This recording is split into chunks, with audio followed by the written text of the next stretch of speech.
welcome to Sound of Truth. This is episode number 20, and we are recording remotely for this episode from beautiful Destin, Florida, where my family is on vacation.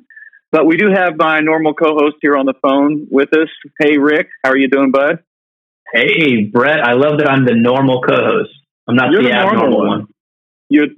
Maybe I should rephrase this because it might be confusing to people. So, anyway, good to have you calling in, and we're gonna have a shorter episode because I am on vacation. So we can get you back to the beach. Man, get me back to the beach, which is right behind me. I don't think the camera's picking that up, but so that beautiful blue, clear water over here on the Gulf side. It's first time for us to vacation over here. We've vacationed up and down the Southeast United States for over 2 decades, every other year with a beach vacation with my wife's family. But this year we couldn't do that because we thought we had COVID in the house. Turned out it was strep throat, so we were not able to meet Lacey's family this year. They went to Gulf Shores, Alabama, which was our first time to go on the Gulf side, except for with us. But a family member, my aunt, graciously offered us this condo that they share ownership in here in Destin since we missed out on that vacation. So we're very thankful for that. We're having a great time. Beautiful beaches. No shells hardly at all over here. It's a lot different from our beaches, as you know. The waves aren't as much. So those are the two things that I think our beach has an advantage of over on the Atlantic side. Yeah. How about when you guys are looking around, do you guys see any shark teeth? Have you guys been looking for shark teeth? No. All we see is white sand. That's all we see. And it's beautiful. There you go. And you go out into the water, you can go out where, pretty high up, maybe 50 yards out, and you look down, you can see the ocean floor or, your feet. It's all so clear. It's amazing. We've seen a lot of dolphins. Cool. And there's this is what's different is there's a lot of tourist boats that go by just not far off the shore with 20 or 30 people on it, and it will say dolphin sighting or something like that. And I tell you, the other really thing that surprised me was they also have this boat that goes by up and down all day long up along the coast, not far offshore, maybe 200-300 yards out. And it has a huge, like a scoreboard for at a baseball game or whatever, a digital scoreboard where they can show videos. It's like a giant video scoreboard that runs advertisements. Here we are going off of God's creation, sit at the beach to enjoy, and we still can't get away from billboards and advertising.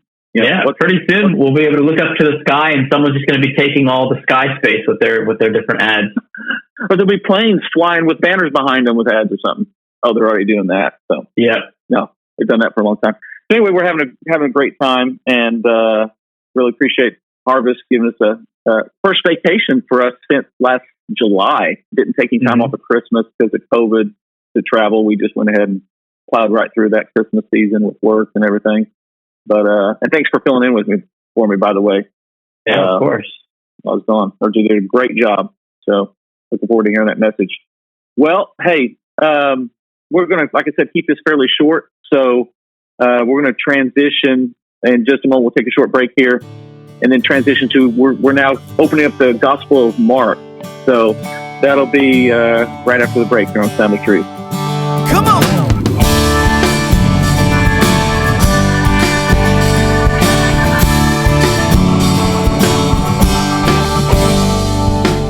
All right, we're back from our break, and just got a few minutes here to Rick to talk, and then I'm going to go out to the beach and enjoy it. So let's talk about the Gospel of Mark.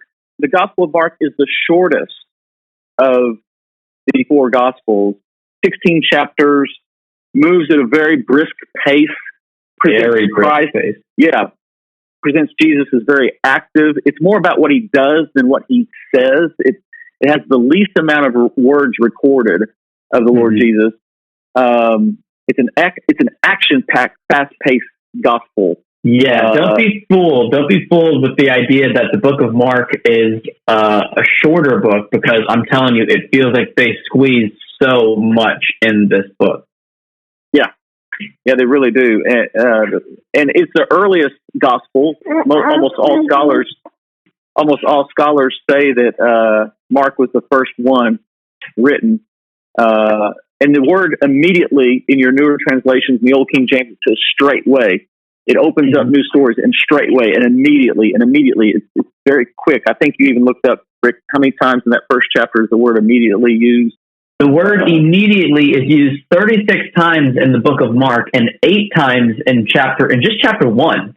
And it's used in context like this. And immediately coming up from the water, he saw the heavens parting, and descending on him was a dove. Immediately the Spirit drove him into the wilderness. They immediately left their nets and followed, and immediately he called them, and they went into Capernaum, and immediately you're getting this picture of things are happening so quickly, and Jesus is always on the move doing ministry, that he seems very busy. Indeed he is. So let's go ahead and pick something out to talk about from Mark or mention. What do you got when we got our reading assignment was Mark chapters 1 through 8? What jumped out at you from that? A few things jumped out at me, but I'll highlight this one and then we'll get into yours. I wanted to see if there were stories in the book of Mark that don't show up in the other synoptic gospel or in the other synoptic gospels like Matthew or Luke. And one of the things, at least in our reading today, is it may not be a completely new or different story, but it might be providing us some details that we don't get from the other gospels. And this is in Mark chapter 7, verse 33, I believe. Let me go turn there real quick. Yeah, so it's giving us this picture that of the story of this deaf and mute man who comes to Jesus, or that they bring to Jesus. And in the story, it says Jesus took him aside from the crowd by himself and put his fingers into his ears. And after spitting, he touched his tongue with the saliva and looked up to heaven with a deep sigh. And he said to him, Ephphatha, that is, be open. And his ears were opened, and the impediment of his tongue was removed, and he began speaking plainly. And I want to say this is maybe the first or maybe one of the only times you kind of hear Jesus kind of going through these different motions and describing him performing a healing. Does that sound right to you? Can you think of any other times when he did something a little bit different? Well, I mean, I think that's part of what we see through the Gospels is Jesus doesn't have a formula where he does everything the same way. Mm-hmm. He mixes it up. There's variety of approaches. And I think that's important because otherwise he'd have disciples running around always doing the exact same thing, exact same way, trying to repeat. But you have to be led of the Spirit in how you approach people, what you say, how you... Does that kind of answer your question? Well, yeah, because I know in other stories you get the picture that Jesus just speaks it and it happens. You know, you get this feeling that in some cases he just goes, "Oh yeah, your daughter's going to be healed," or "Yeah, oh, do you believe that I can do this? Well, then you're healed by your faith." You know? Oh, yeah. Okay, gotcha. But in this case, he goes, "Let me touch this man's ear, let me touch this man's tongue, and then be opened," and he's healed. And in chapter 8, there's another one where there's a blind man, and he spits and touches a guy's eyes, and the guy is healed. So it introduces a different way that Jesus is healing people than from the other Gospels. And again, it may not be a different way. Maybe he's always doing it this way, but just Matthew and Luke didn't decide to talk about the spitting. You know, they only mentioned the speaking part. You know. No, I definitely think this is one example where he's doing something unique with that that we know of. Because he does it a variety of ways. He heals people from a distance. He heals a woman when she touches the back of his garment without him even knowing it. So, I think we need to be. I think part of the lesson we learn from this is God works in mysterious ways, and he doesn't have like I said before, he doesn't have a set formula. Right. That, you do it this way. You hold your hand a certain way, and it's funny because in ministry with pastors, they have their mentors, they have the people they look up to, and they'll say things similar. For example, I heard the story years ago of a pastor who his mentor always was hollering. And so when he started preaching, he wanted to be like his mentor. And so he hollered like crazy. Years later, his mentor came to hear him to preach. And said, "Why are you yelling so much?" He said, "Well, this is what I learned from you." He said, "Well, I don't do that anymore." He goes, "Why not?" He goes, "Because now we've got microphones, we've got amplification. Back when you used to heard me preaching, we didn't have that, but he kept it up, So, we mimic. There's been many evangelists that says things with a phraseology similar to Billy Graham, because they're copying him. Right. And I think, the Lord, part of the reason why he did things in a variety of ways is we want to copy his character, and we want to copy him following the leadership of the Spirit and not thinking there's some formulaic way, ritualistic way you do something and it'll always turn out with the same result. Right.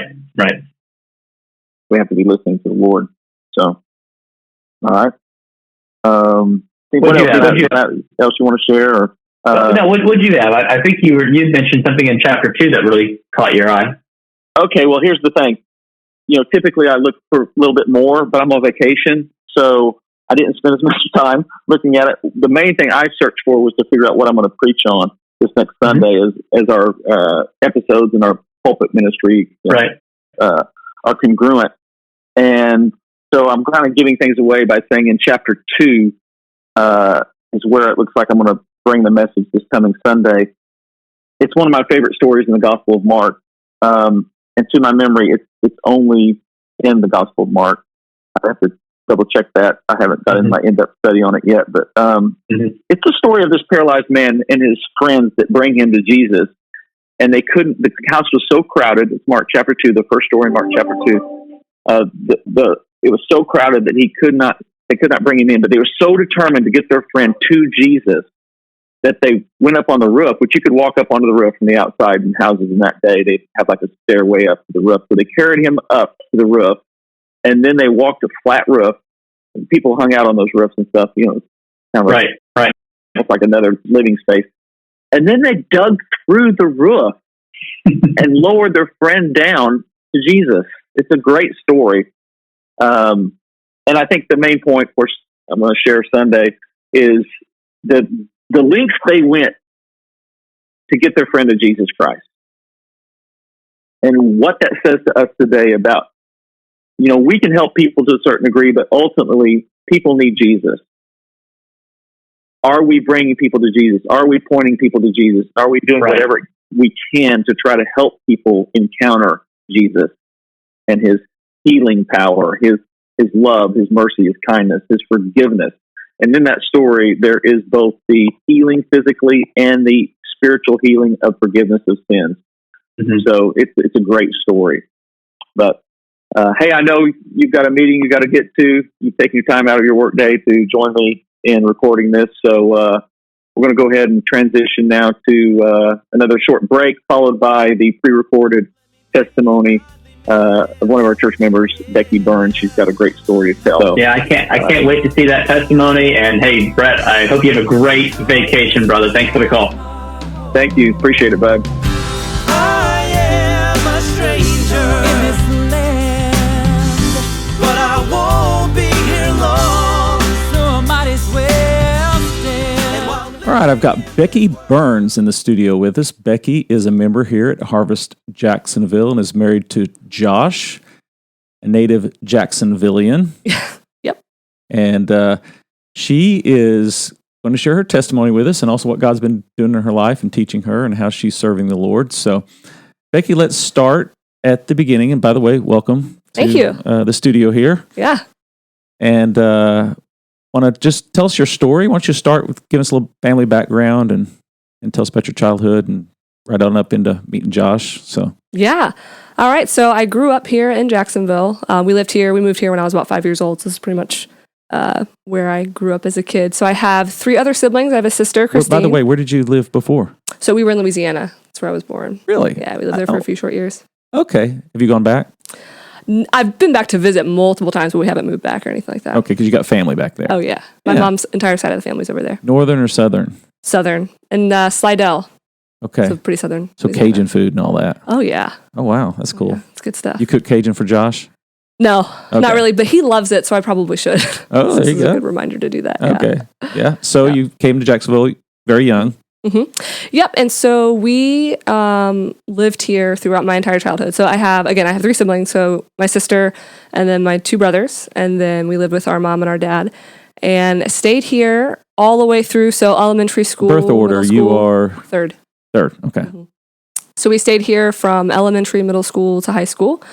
And then I met Josh right at the end of my senior year, and he was in his first year of college. So I was, super smitten because he was like my cool college boyfriend. Oh, yeah. Yeah. So it was real cool. And we ended up started dating. But you went to the same high school? No, we went to a different high school. You did? Okay. Yeah. So I went to Bartram Trail and Josh went to Nice. That's right. Yeah. Okay. Yeah. So my stepbrother, because my parents ended up getting divorced when I was 12 or 13. They separated. Okay. And then my dad ended up marrying my stepmom, Chris, who comes here. And she has a son, David. And David went to Nice High School and became really good friends with Josh. And so David invited Josh over, and then I met Josh, and here we are 12 years later. So gotcha. Yeah. So we went. Was that pretty traumatic for you, though, at 12 years old? That's a tough question to answer. I think that the separation between my parents was actually quite needed. So I think for me as a kid, it was more relieving than it was. Yeah. I mean, it was sad. Like, I think about it now as an adult, like, it was sad. Right. But at the time, I was more just kind of like, okay, this is a good thing. Okay. So, and plus we got a lot of blessings out of it. I mean, my stepmom's awesome, and my stepbrother's, he's awesome too. So it ended up being a really good thing. Yeah. Looking back. Okay. So good. None of us were saved at that point, though. I think that's probably an important answer as well, to say as well. But did you have any church going type thing or affiliation? We had a little bit. So my grandparents would take us to church, but it was Catholic church. We did that very infrequently. So it was never like a consistent thing. So whenever I was with my grandparents, I'd go to church.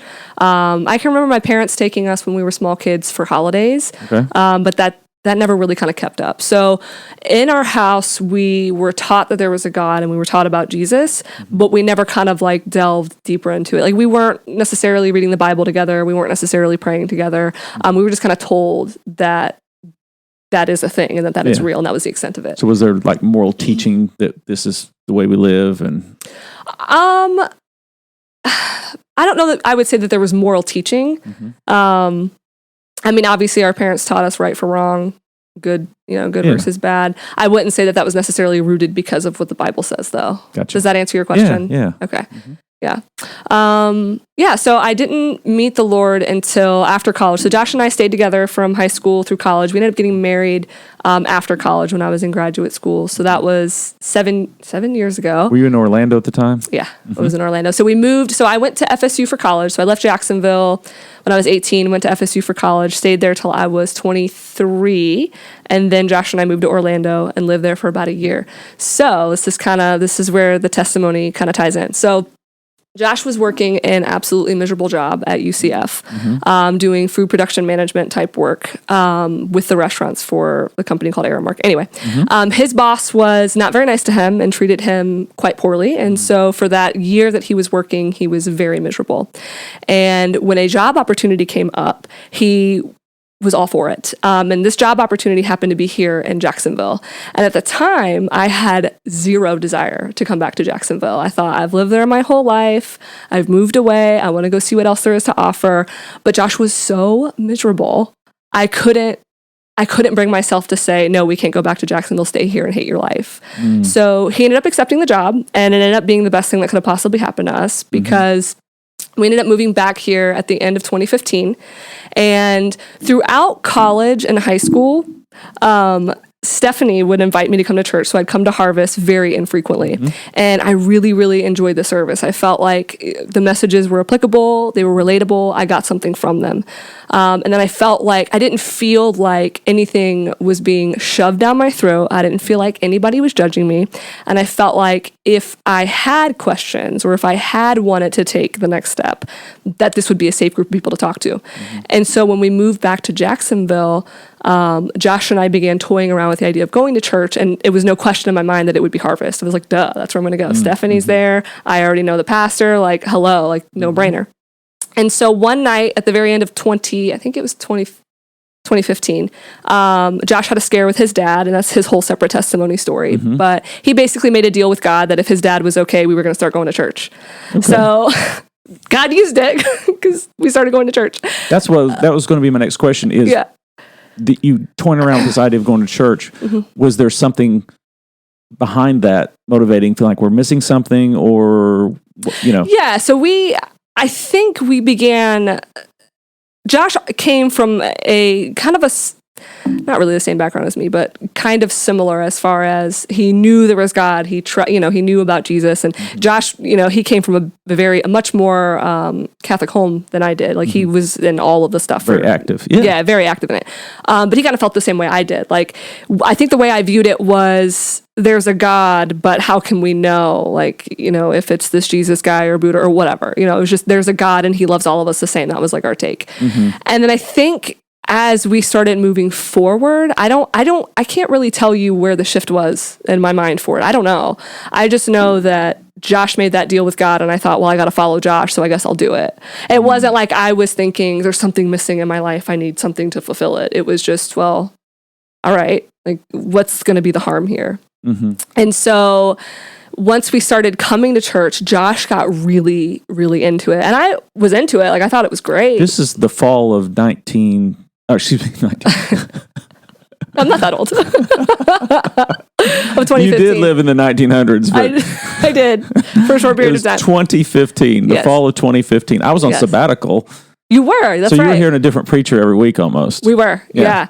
That's right. I forgot about that. Yeah. And so I remember Josh was getting really into it, and he was like, I want to keep coming back. And I was like, well, I'm not going to complain. I'll keep coming back too. Josh ended up getting saved, I think like 6 months before I did. It was just a few short months after coming to Harvest. It was just the wheels clicked for him, because God does that. And I was very much so in the camp of, I need there to be irrefutable proof. I need to understand through science. I need to understand through arguments that this is the way and that there is no other way. Because if I'm going to invest my life, my faith, and my trust, it's got to be right. And so when Josh started to believe, I didn't understand like how he could so confidently say that Jesus was Lord. And so it got me intrigued. And so I went on, I think it was 6 to 8 months of just constant research. So I was watching all of the debates between, William Lane Craig and atheists, Frank Turek and atheists, and any debate I could get my hands on, any lecture I could get my hands on. I read a couple of books. I had numerous conversations with Stephanie, and then a couple of her friends. And throughout that time, I would read the Bible as well, trying to make sense of it. And I would pray. And I was just like, okay, I guess this is the thing. Like, I'll just keep reading and researching, and all of the research that I was going through, it was like, okay, this makes sense. Like, that argument makes sense. You can't really refute that argument. The part that I was missing, though, was that faith, right? The faith that I can't know the answer to every question. And so I was grappling with that. I was like, well, I can't know the answer to this, so how can I actually believe? And so I'll never forget this because it was so powerful. It was the middle of 2016, and Stephanie and a couple of her friends had come over because we were going to have another conversation about Christianity and like arguing against science and facts and whatever. We had pretty much gotten into a habit of it.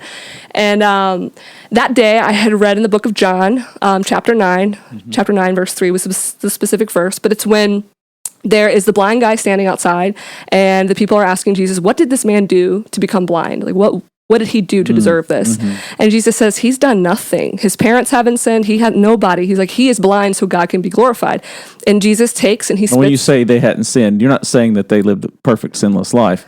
Correct. You're saying that his blindness was not directly caused by his sin, right? Correct. Or his parents having done something evil, therefore God punished them with a blind child, right? Yes, correct. That's what, okay. Exactly. And so to heal him, Jesus spits in the dirt and then creates mud, rubs it over his eyes, and he can see.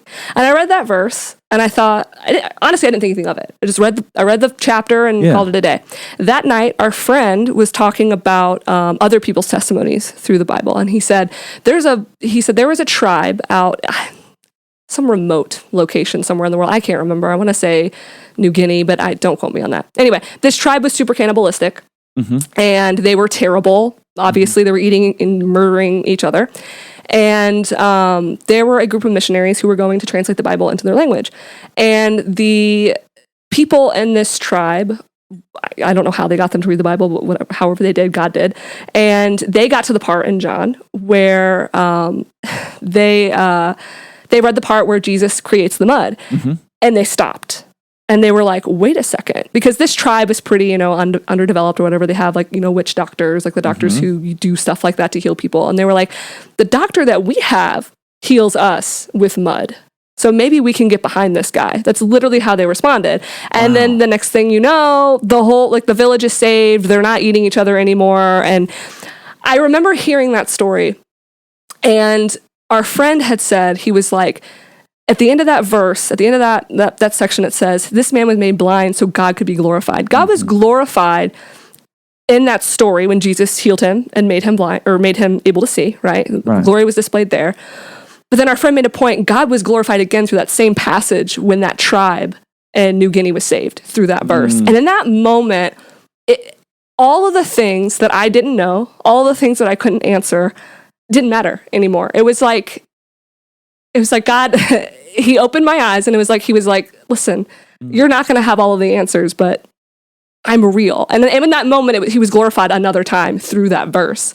Wow. And so I can't explain it. I don't know. Ever since then, obviously, I wish I could have the answers to some of the questions, but it just doesn't matter anymore. It just doesn't matter, because in that moment, it was like, okay, you're real. You are who you say you are. Real. Yeah, like it was, the veil that they talk about lifting from your eyes, absolutely lifted. And for the next month, I was on this high that I can't explain. It was like, I don't care what happens. It doesn't matter. Like, it literally doesn't matter, because I know God, and I will never forget that. And so I think about that moment, and it's like, that is absolutely the moment that I was like, okay, you're real. I'm going to surrender my life, and I'm going to do the best I can with my decisions to honor you well. And obviously it's a struggle every day, but I just think about how,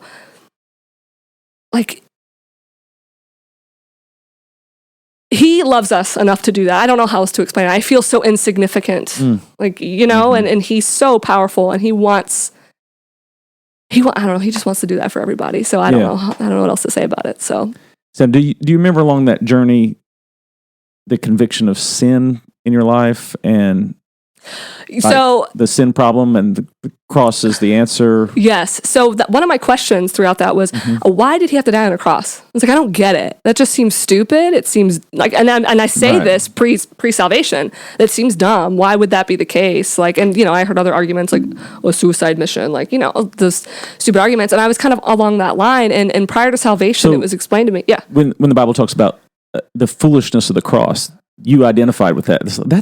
It seems foolish that would be the way that God would save people. Yeah. Is somebody dying on the cross? Yes. On a cross? Exactly how I felt. Yeah. And then it was explained to me about how how Jesus was the sacrifice, because in the Old Testament times, they would sacrifice the clean animals. And then, because again, they're without blemish, they're without sin, so how they can pay the price for sin when I can't. I'm morally bankrupt.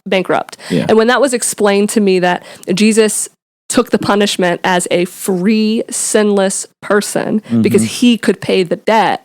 I don't want to say it made sense. It made sense. I don't even know if it made sense on a logical level. It didn't click or make sense to me until the day that I heard that story about the New Guinea Tribe, and he opened my eyes. Then everything made sense. Yeah, I was just like, okay, no, that makes sense. Even if you didn't have every single question answered. Correct.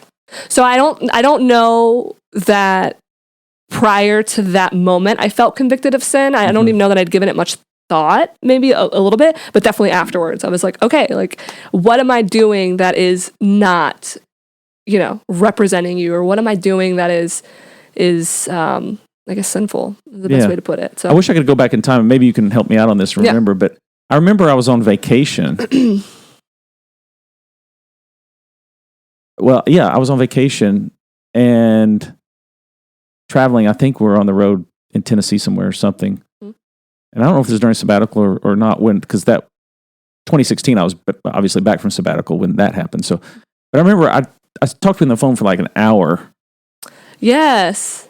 Was that, do you remember when that was in the timeline? That was previous. Because I was going to say, because you were very confused. I was. And I remember that conversation. I remember praying and Lord, break through to her, because you were all over the board with what you were saying. Yes. I remember, because I think another reason I knew I was saved is because in that moment I wanted to get baptized. Prior to that, I didn't. So I was confused on whether or not I was saved. But anytime I talked about or thought about baptism, I was like, I don't really want to do that. But the moment I got saved, it was, I want to get baptized right this second. So that was another tangible way that I knew it was different, because it was like, I don't care. I want everybody to know. But I remember asking you about the baptism, and I was like, I don't even know if I believe. And if I do believe, it's been a short time. And then you pointed out the verse. I think it's in Acts where like a whole bunch of people get baptized after knowing God for like 2 seconds.